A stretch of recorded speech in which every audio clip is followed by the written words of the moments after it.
कुछ भी नहीं बोला, समझो ऐसे ही चले जाए।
ॐ सहना भवतु सहनौ भुनक्तु सह वीर्यङ्करवावहै तेजस्विनावधीतमस्तु मा विद्विषावहै।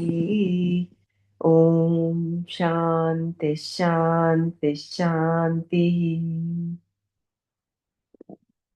नारायणं नमस्कृत्य नरं चैव नरोत्तमं देवीं सरस्वतीं व्यासं ततो जयमुदीरयेत्।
Gurudev, so we stopped here yesterday.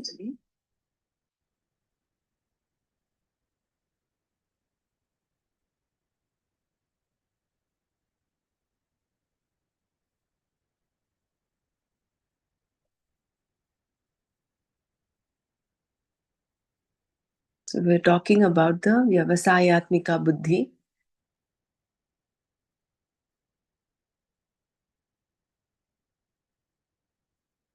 So the verse is verse 41. व्यवसायात्मिका बुद्धिः एकेह कुरु नन्दन बहुशाकाह्यनन्ताश्च बुद्धयो व्यवसायिनाम्. With reference to this moksha, O descendant of Kuru, there is a single well-ascertained understanding. The notions of those who lack discrimination are many-branched and innumerable indeed.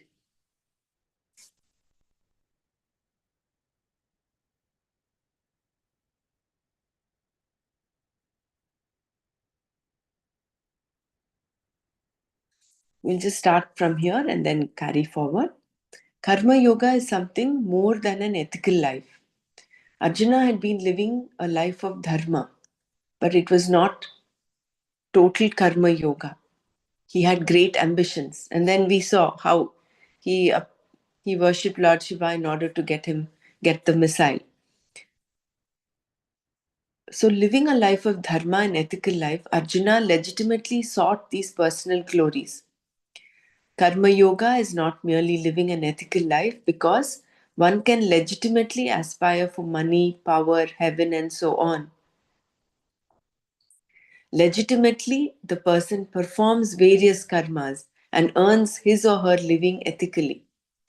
Following sound work ethics and personal ethics means that one's life is proper. But such a person is not necessarily a mumukshu, the one who has already discriminated between the real and the unreal, the one who has nitya anitya vastu viveka. Nitya means that which is eternal, that which is always there, and anitya is the ephemeral, the non eternal. That I am seeking eternally is knowledge that you gain in time after you have gone through enough rounds of experience to enlighten yourself. You see that experiences come and go, and all that happens is that you become a permanent seeker, an experience hunter. Either you grow out of one experience and want a new experience, or you want a repeat experience. Either way, the experience is anitya. The result of any karma is always anitya.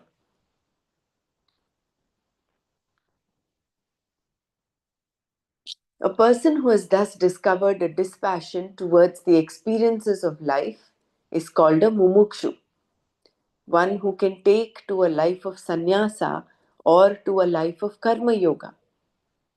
Those who take to either lifestyle are mumukshus who have minds that are eka because of nishchaya swabhava. There is a determination, there is clarity. Nishchaya does not mean this determination in the sense of resolve. It means that there is no doubt. There is clarity with reference to what I want to know. If you want to know whether a pumpkin is made out of plastic or is real, you ascertain the difference and have nishchayatmika buddhi with reference to that object. There is clarity. A doubt, however, is what is created when someone says that what you thought was real is made out of plastic. You can believe that it is real, but the mind is not nishchayatmika. You have to ascertain whether or not it is real with your own pramanas, with your own hands and nose. You touch it and smell it. Nowadays, a pumpkin can be made to smell and feel like a real pumpkin. So, you may also have to scratch it. Once you know it is a real pumpkin, then you have nishchayatmika buddhi. From this example, we can understand that nishchaya is clarity, not determination. What determination or resolve is there in knowing a pumpkin? Determination is something entirely different. You determine or resolve to achieve something. Here, very well ascertained knowledge is what is meant by Nishchayatmika Buddhi. Clarity with reference to the Lakshya, what is to be accomplished in life.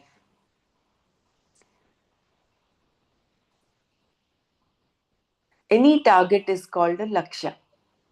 Any implied meaning is also called Lakshya, as we have seen before. What is aimed at here is Lakshya, and the Lakshya is very clear. The means are also very clear. I do not choose Karma Yoga thinking that it will deliver the goods. I choose it knowing full well it is Jnana that delivers the goods. A Karma Yogi pursues knowledge while at the same time living a life of Karma Yoga. In this, the Karma Yogi has Nischaya, a clarity about the goal. The person has no delusions whatsoever. He or she may practice asanas, pranayama, and various other disciplines. A number of rituals may also be performed. However, whatever is done is meant for only one purpose. This integration is clear to the karma yogi because he or she knows that these karmas themselves will not produce knowledge. The purpose of the various disciplines is clear. This then is what is meant by clarity. No karma is discounted or dismissed, nor is it mistaken for a means to an end that it cannot produce. Therefore, a karma yogi will not complain later that he or she tried everything, none of which helped at all.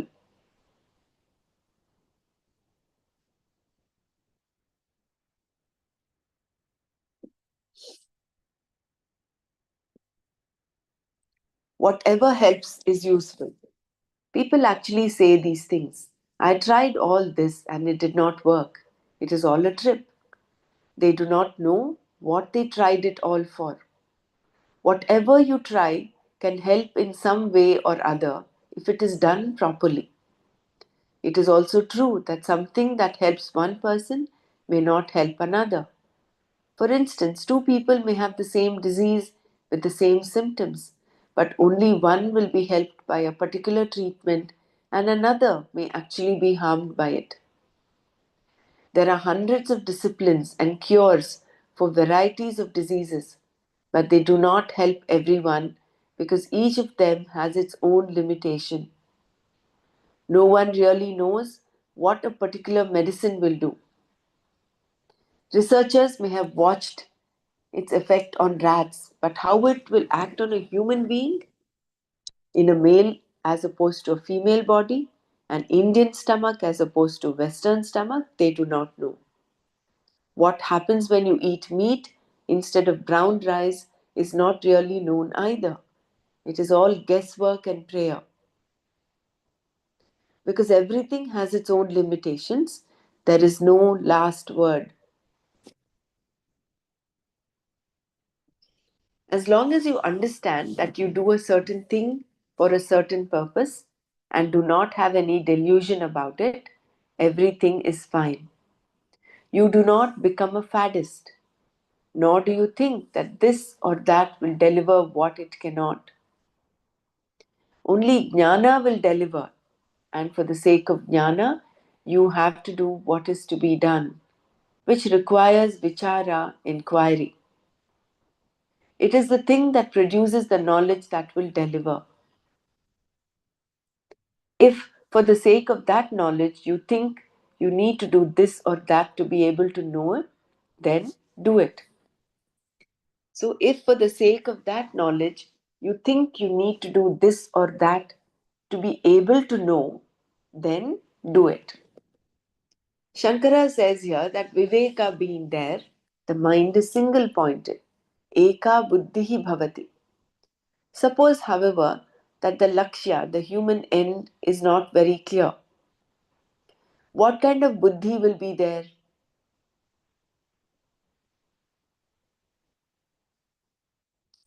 It will be a buddhi that is dissipated in many pursuits without any definite direction.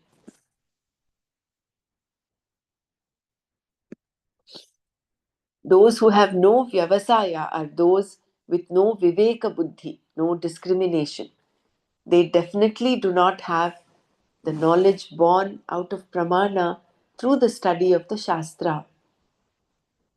They have no such clarity, and for them there are many branches, bahushakas, countless means, and countless ends, all of which are in the buddhi, so that the person wants to do many things at the same time, finally, not doing even one of them properly. Time management, therefore, becomes an enormous problem.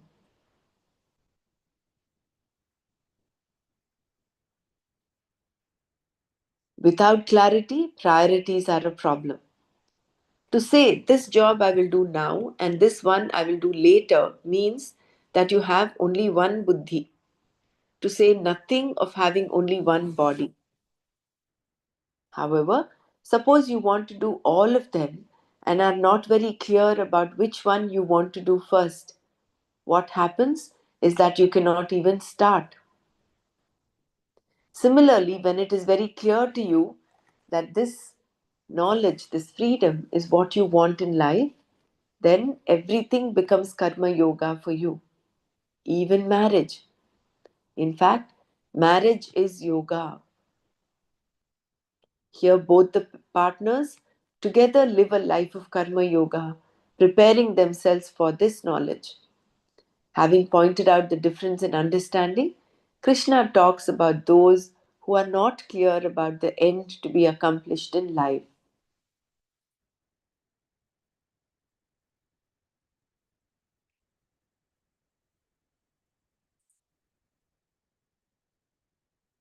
यामिमां पुष्पितां वाचं प्रवदन्त्यविपश्चितः वेदवादरताः Partha नान्यदस्तीति वादिनः.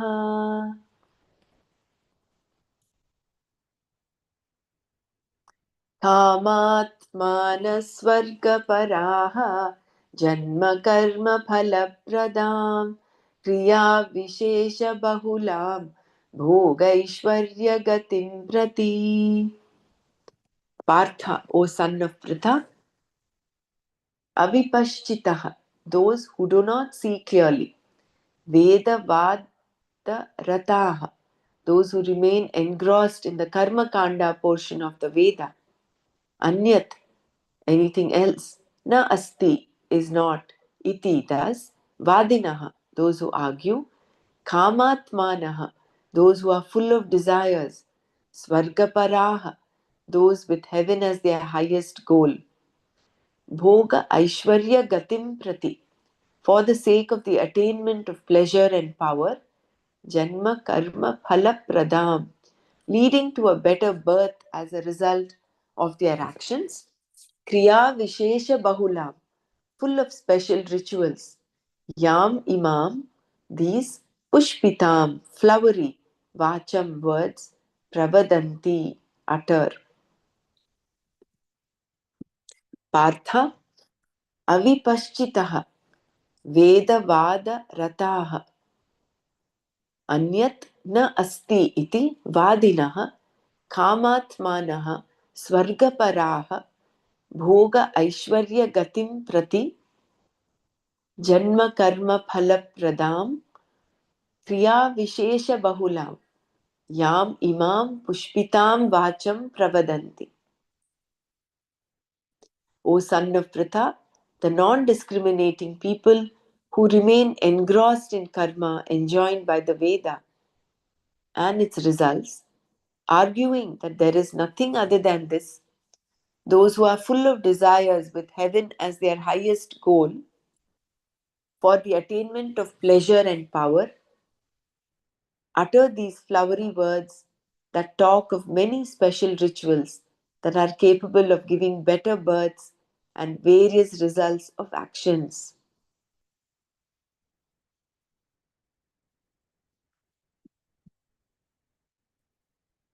So, in contrast to the mumukshus, here the avipashchitaha, those that are not able to, the non discriminating people, they have what? Heaven as their highest goal.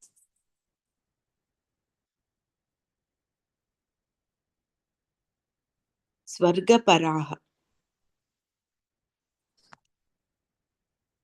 Those who see clearly are called vipashchits, and avipashchits means the opposite, those who do not see clearly. They have no vyavasayatmika buddhi. There are people who may see, but not clearly, and there are those who do not see at all. Krishna is talking here about people who see, but not very clearly, who study and believe in the veracity of the Vedas, but miss the most important teaching of the Vedas, namely the Atma Jnana. They believe in the existence of the soul after death because it is stated so in the Vedas. They believe in the efficacy of the various rituals mentioned in the Vedas for accomplishing various ends. And they believe in the ends also, like heaven and a better birth. They believe in the capacity of a given ritual to produce a particular desirable result.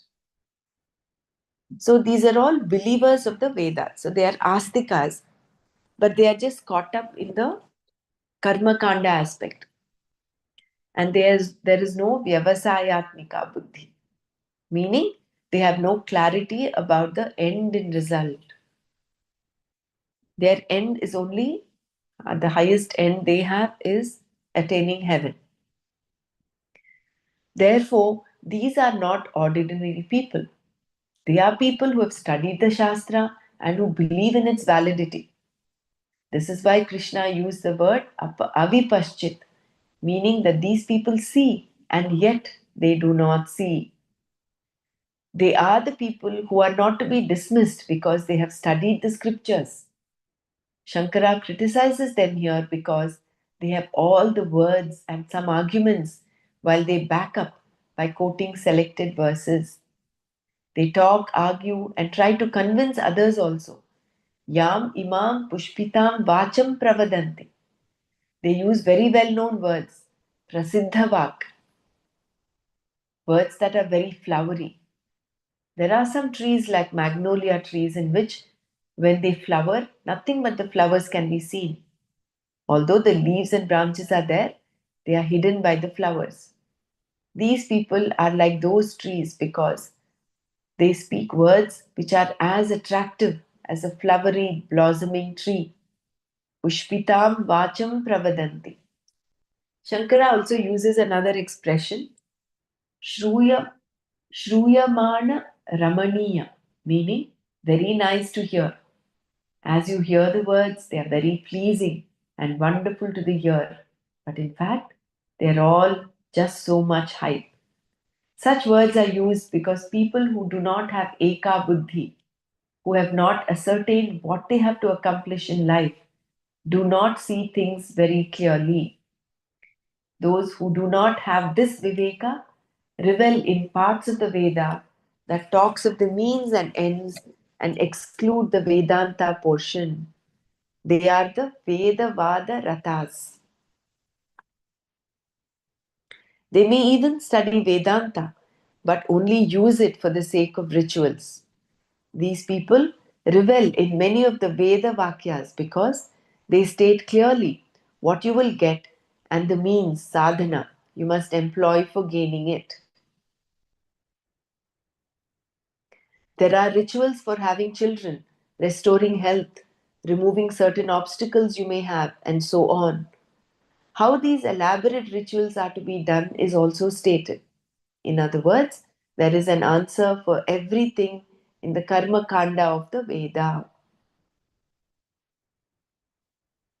Believing in all these sentences and performing certain karmas because one wants to accomplish various ends is fine. But the Vedavada Rathas argue that there is nothing other than karma. They say that you must do karma and you must accomplish all these various ends. They say that you should not fritter away this life.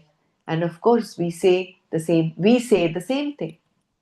You are given this one life, and we do not know about the next one. There may be a next life, or there may not be. Even if a next life does exist, you may be born a frog and end up on a lab table for experimental purposes. The legs go onto someone else's plate, and the body goes to the anatomy department of some medical college. Therefore, this life is the only one we can count on. The Vedavada Rathas say that karma alone is to be done. For them, the greatest gain, moksha, is heaven, swarga. They also talk about this life, saying that the greatest gain is wealth. In other words, the goal is 100% success here and in the hereafter also. This is how they talk. And why do they talk this way? The people being described here are those who are nothing but desires. Kamatmanaha. It is not that they have desires. They are made up of desires alone. There is a difference. Going to heaven is the highest end for them. They are Swarga Paras. Thus, There are a lot of desires for them to fulfill here on earth, and then for the hereafter, heaven is the ultimate goal. The result of karma is always another birth, janma, in one form or other. All the karma phalas that you have gathered ends up in this way. Therefore, we have the flowery words, pushpita vak, of those who talk about a better birth later, being the result of karma gathered. Why they talk words that are janma karma phala prada? These words are in the form of statements such as next time you will be born a prince, you will be born with a golden spoon in your mouth, and so on. Kriya Vishesha Bahula is yet another adjective used by Krishna to describe the words spoken by these people. Words that reveal the many and varied karmas for attaining pleasure and power. Bhoga Aishwarya Gatim Prati. So Kriya Vishesha Bahula Bhogaishwarya Gatim Prati. So these various flowery words in order to gain Bhoga and Aishwarya. Bhoga is pleasure and Aishwarya is power, overlordship. You want power and overlordship because you cannot accept the helplessness that you feel. And so the words, next time you will become a king, or in your next birth you will be Indra, the ruler of heaven, are all very pleasant to hear. People's minds seem to be carried away by them. Thus, Krishna lamented their plight here. Not only are they themselves carried away by these words, their conviction in their belief is such that they become missionaries and make sure they convince a few other people too. The real reason for their missionary zeal is that they are not that sure. Their belief is only a belief after all.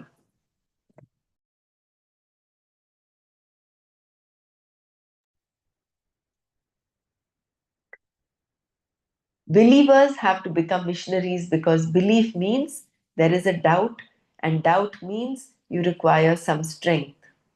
If you can manage to convince one person, then you feel secure. There is mutual strength, and one helps the other. Groups are created in this way so that each member will have the support of all other members.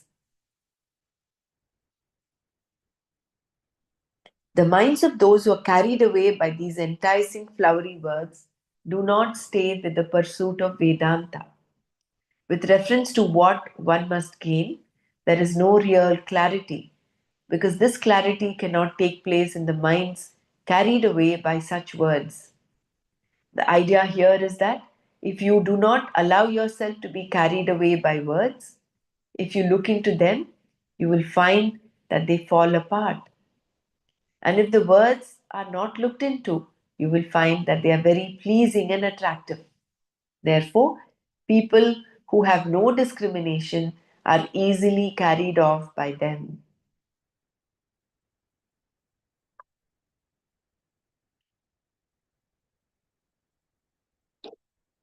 So we have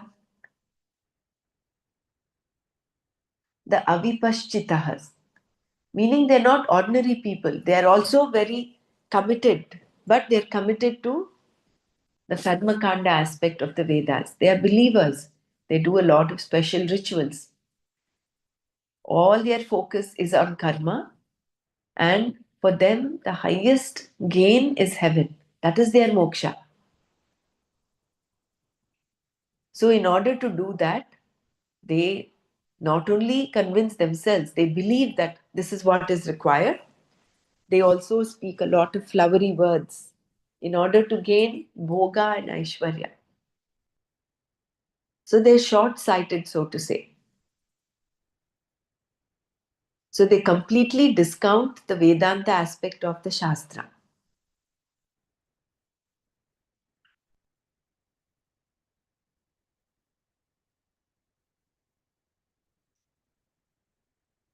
And when people listen to them, they they have a tendency to get carried away by their flowery words. Yam imam pushpitam vacham pravadanti. They talk, argue, and try to convince others also. And they use very well known words, prasiddha vak, words that are very flowery. Pushpitam vacham pravadanti. And Shankara uses this word shruyamana ramaniya, meaning very nice to hear. So these words are very pleasing and wonderful to the ear. But the problem is they do not see things clearly. They are avipashchitas. They do not have this viveka. What is real, what is unreal, what is nitya, anitya. So they lack also this vichara. Viveka and vichara is not available. They just believe the karma kanda portion of the Veda.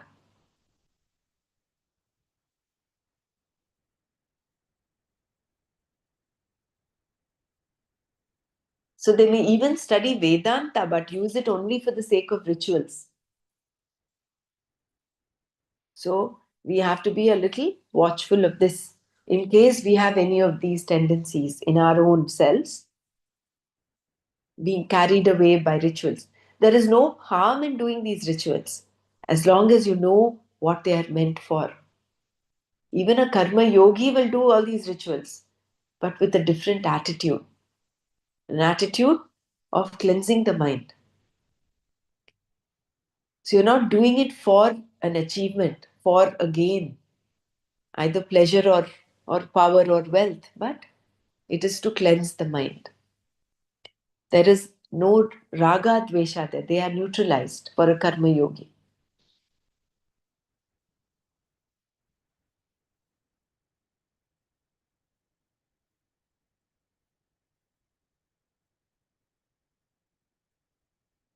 See, these people being described here are those who are nothing but desires. Kamatmanaha. They're such important words that Krishna has used here, Bhagavan has used here. Kamatmanaha. It is not that they have desires, they are made up of desires alone. Important sentences here. There is a difference. So, having desires is one thing, but being made up of desires alone is another. Maybe we can discuss this aspect now. Anyone wants to share anything on this?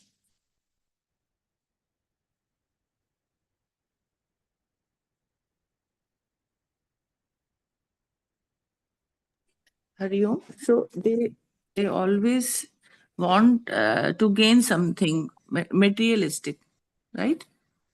And Not and just the here, not just here in this world. For them, they know that heaven exists. They are the believers, no? They are those that are astikas. So for yeah, them, they are heaven, astikas, but they here or astika. hereafter. Yeah. No, just say. Huh? Come again?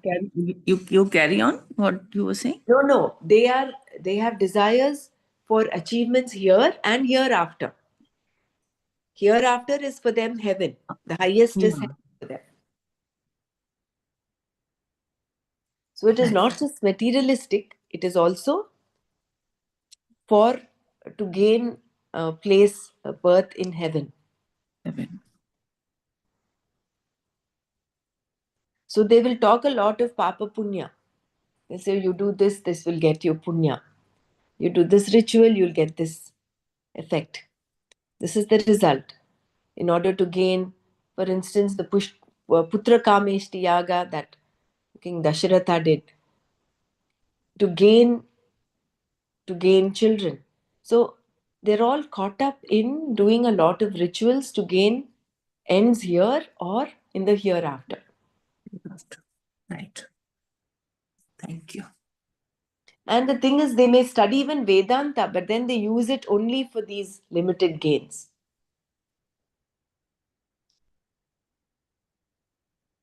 See, they may even study Vedanta, but use it only for the sake of rituals. These people revel in many of the Veda Vakyas because they state clearly what you will get and the means sadhana you must employ for gaining it. So basically, these are the Purva Pakshis, the Karma Kandis.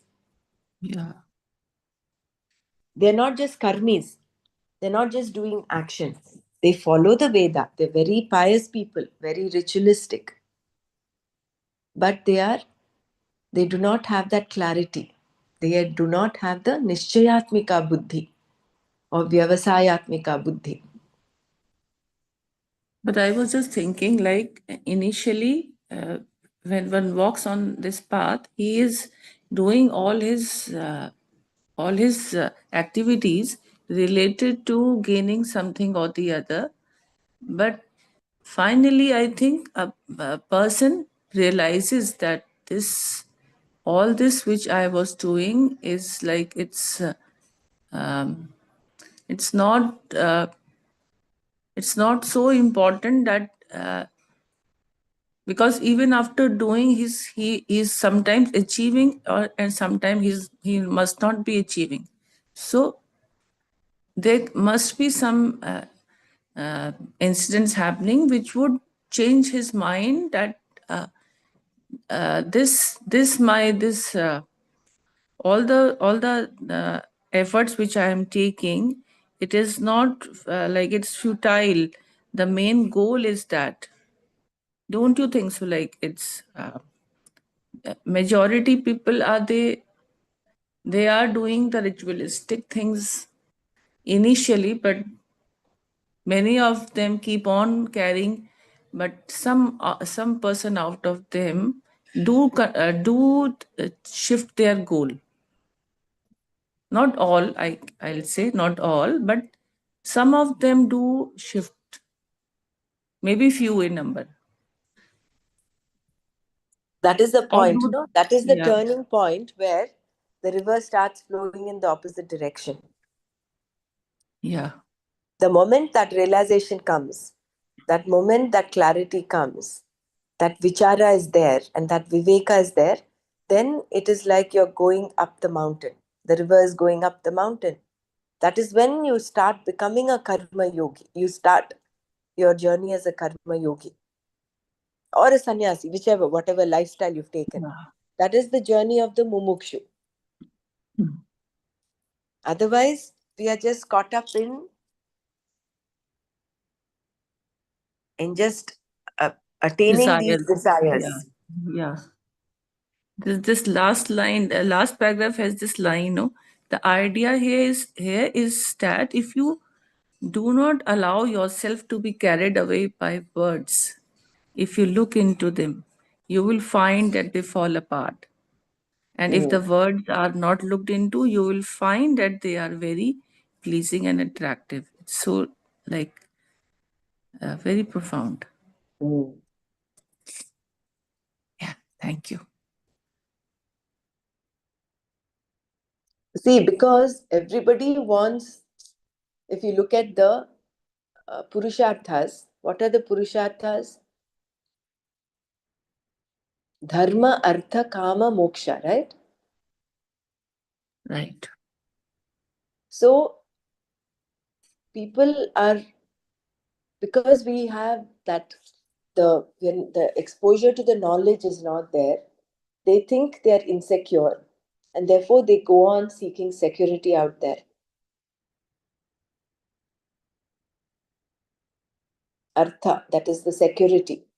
And kama, they seek pleasure that makes them feel good about. And these are the experiences that Swamiji talked of before.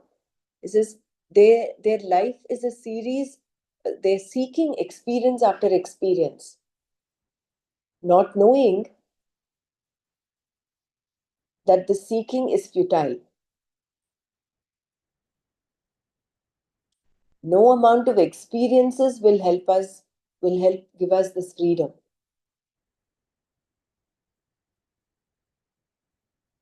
Yeah, their desires may be fulfilled, but still they again a new they will be following another new desire.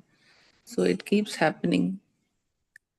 In fact, one of my patients' mother, the patient I saw yesterday, the mother was saying, the boy kept on asking her after the consultation, we'll go to the supermarket. I said, why do you need to go to the supermarket?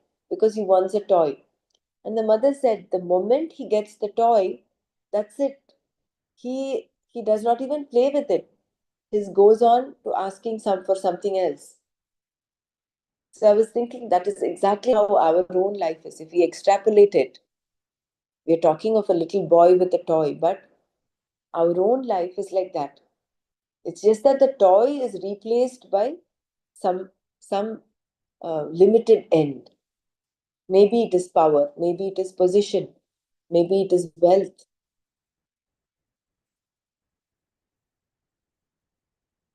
And you see how much of our time is frittered. Not forget about time, it is the attitude in the mind that gets frittered away in directing all our energy resources into gaining that. All we need is a shift in the mind, in the attitude. You may continue doing what you're doing. A karma yogi does not stop doing what he has to do. Whether it is frivolous, whether it is a small job to do or a big job to do, he does it. But that shift will happen only when there is preparedness of that antakarna, right? It is out Otherwise, of grace that even that attitude of a karma yoga, becoming a karma yogi, I think comes out of grace. That yeah, adrishta phala, it should be there. Once that adrishta phala is there, then you find you'll seek you will get the teacher, you're exposed to the teaching, and that clarity will dawn. both things are, I think, necessary, the preparedness as well as the grace. Because even if the time is favoring you and your things are laid in front of you, but if you are not your soil is not fertile, then that it will not sprout. The seed will not sprout. So I think that both the things, like the grace also and your own efforts also, that clarity, then that all that, like ekagrata, everything.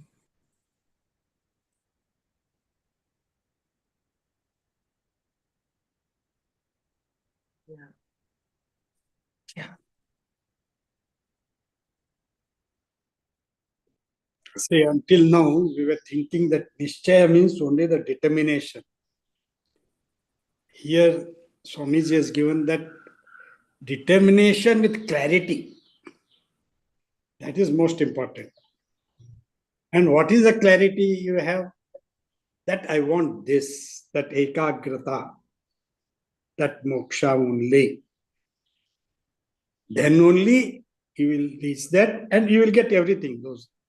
When you have that clarity of mind, everything will flow into it. You will get a guru, you will get the sadhana, what to do for that, and everything comes into it. So the first thing is what you want out of four things: dharma, kama, artha, and moksha. Everyone almost, we are in dharma, kama, and artha. We start with that, no? I have to study, then I will get the wealth, then I can fulfill my things. Okay, according to the dharma. But the main moksha clarity that I need, that ekagrata, then you have one-pointedness. Otherwise, all the three, you have so many ways. You can become engineer, you can become doctor, you can this, that, this, everything. But for this, you need that clarity. I need to follow this. Beautiful verse. Beautiful. Kamatmanaha. When you have lot of desires, and the definition of kamatmanaha is very nicely given here. He has desires. Not only he has desires, he is made up of desire. Oh, so wonderful. And everyone follow the rituals. And Vedas, 80% is karma kanda. So if you do this, you will get that, you will get this, that, everything. So to get the clarity of the mind, viveka, the first is the viveka, which is permanent and which is not permanent. Whether you are running behind the unpermanent things, which is rosy and all other things. Even this, which is permanent, is so rosy. But because of Maya, because of the ignorance, it is very tough without the grace of Guru. Beautiful verses. I think these two verses are combined in this 42 and 43, I think. Correct. There are two verses. Two verses, yes, that's all. That Kamatmanaha comes in 43 verse. Okay. Good. See, I had read this, but the clarity with which Swamiji is described about this all, such a beautifully. We understood the word, verse. Okay, that's it. But the explanation given, what is to be followed, what is not to be followed, everything. You can become Deva also. But even Devas has to come to human being to get moksha. They also aspire for that. In many of our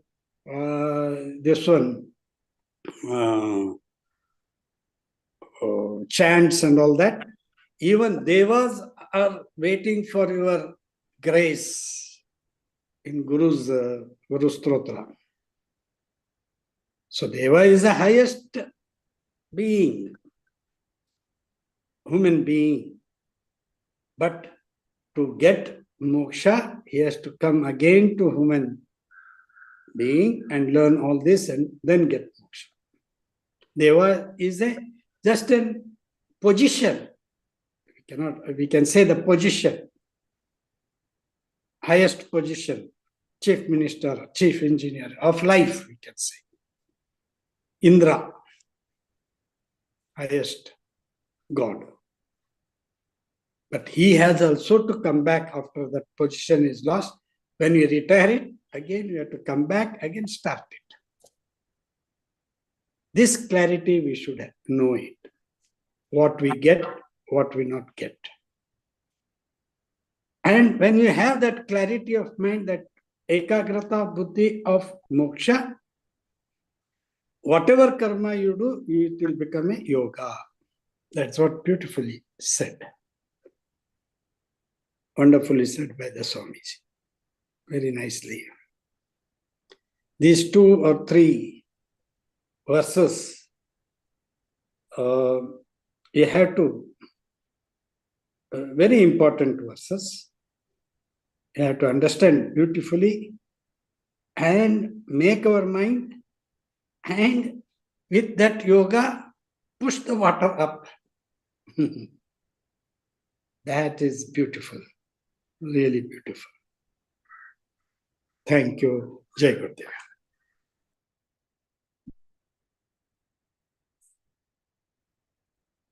So there is this other paragraph that says, Krishna lamented their plight here. Not only are they themselves carried away by these words, their conviction and their belief is such that they become missionaries and make sure they convince a few other people too. The real reason for their missionary zeal is that they are not that sure.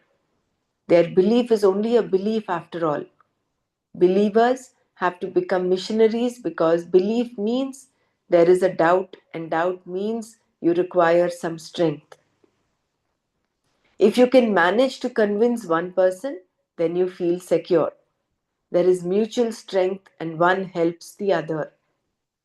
Groups are created in this way so that each member will have the support of all other members. Beautifully, really beautiful. We are seeing this happening now. Belief, that word, very, very, believers have to become missionaries. And belief means there is a doubt. There is no clarity there. He is insecure always. Therefore, he wants, strengthen it. So beautiful, so beautiful. Really, this clarifies what is happening now in our society. And groups are created in this way so that each member will have the support of all other members. So he depends upon some other's support, not on his own support. Such a beautiful. Carried away by these words, their conviction in their belief, and they become missionaries. So wonderful.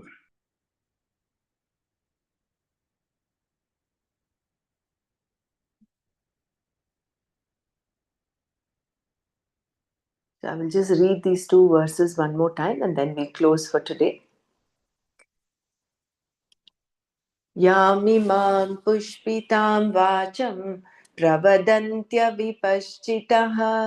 vedavadaratav partha nanyadastiti vadinaha कामात्मानस्वर्गपराः जन्मकर्मफलप्रदां क्रियाविशेषबहुलां भोगैश्वर्यगतिं प्रति. O son of Pritha, the non-discriminating people who remain engrossed in karma, enjoined by the Veda and its results, arguing that there is nothing other than this. Those who are full of desires with heaven as their highest goal, for the attainment of pleasure and power, utter these flowery words that talk of many special rituals that are capable of giving better births and various results of actions.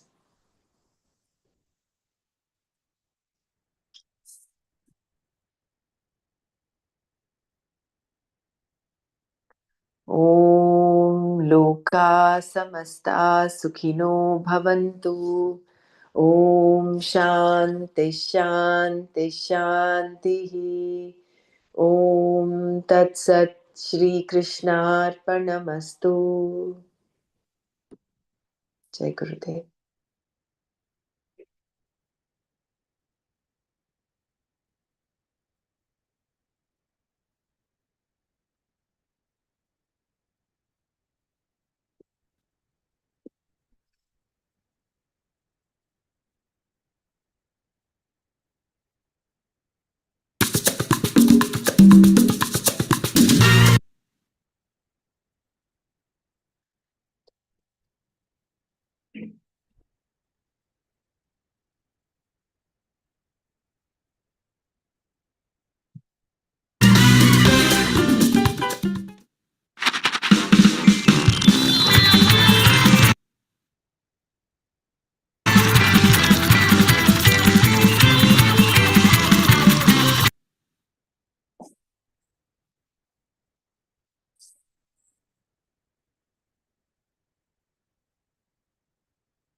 Let's sit in silence.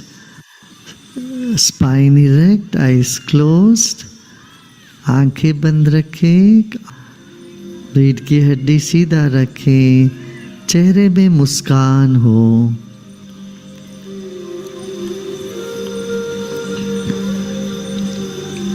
अपना पूरा शरीर पर ध्यान दें।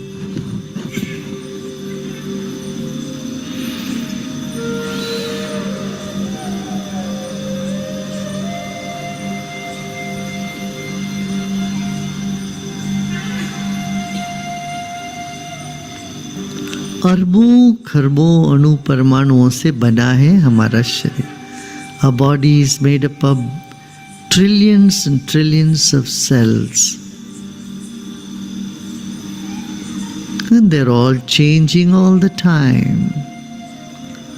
Our body appears to be stagnant, but it is full of changes every minute. Like a river, it's ancient, yet the water is new every minute.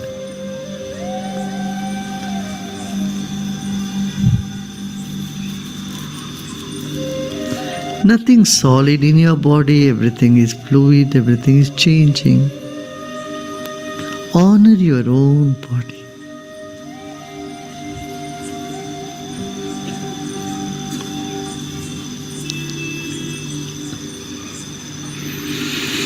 Our body is like the wick of a candle, and the mind is like the glow all around it.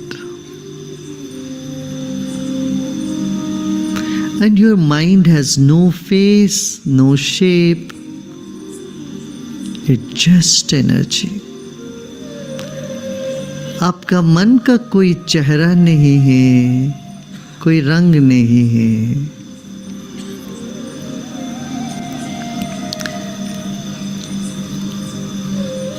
ऐसे ही सबका मन भी ऊर्जा ही है। Discard all the faces and see everyone only as energy.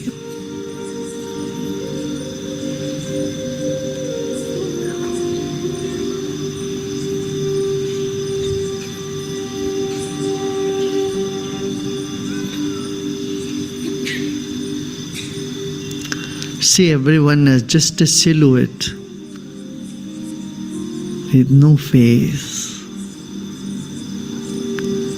and just consciousness, just energy.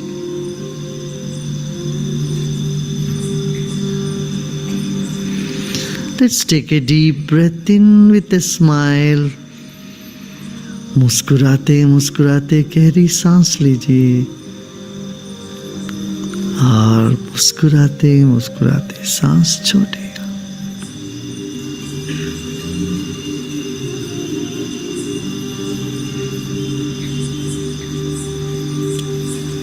एक विराट ऊर्जा का एक अंग है आप।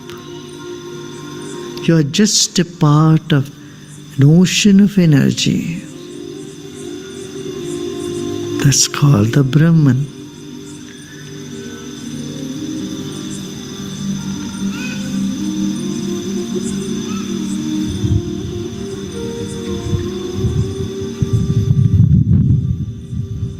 Let's take a deep breath in और ओमकार का उच्चारण करते हैं।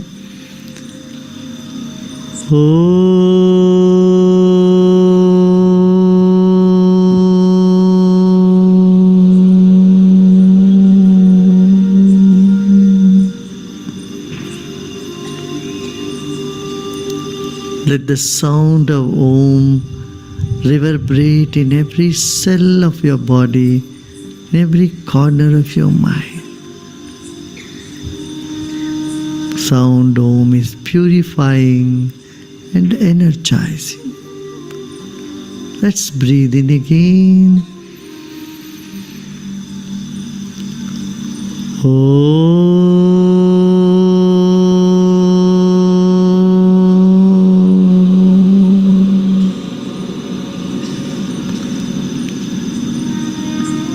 ओंकार एक एक कण को शुद्ध कर देता है और पवित्र कर देते हैं।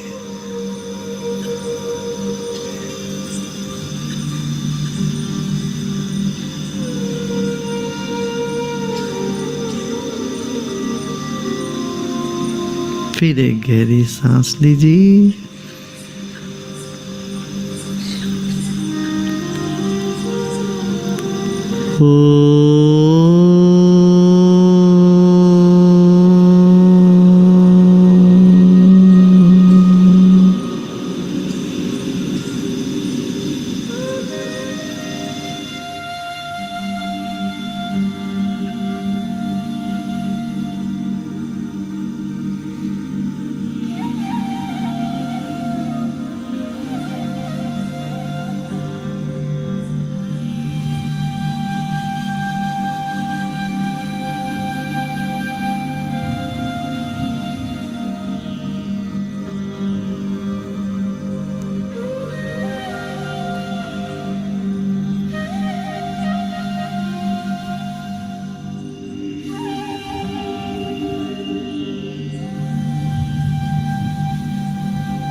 ओम शांति शांति शांति।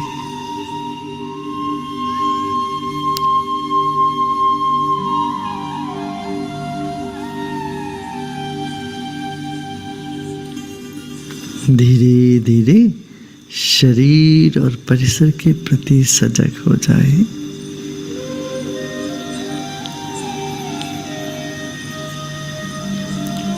एक गहरी सांस लीजिए। Take a deep breath in